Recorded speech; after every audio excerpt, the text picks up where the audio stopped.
सांगते आणि जर आहे ना मी पोलिसांना बोलून घेईन. बघितलं का की दमदाटी मुलीला करायची नाही का? काय झालं?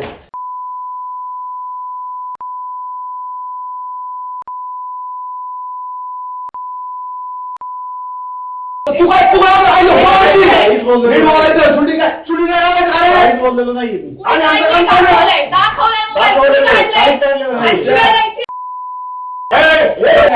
काय पद्धत आहे? पद्धत नाही. मी काय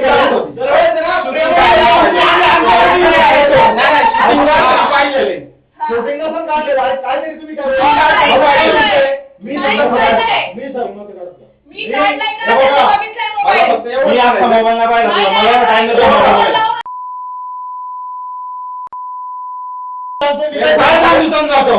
मी केलं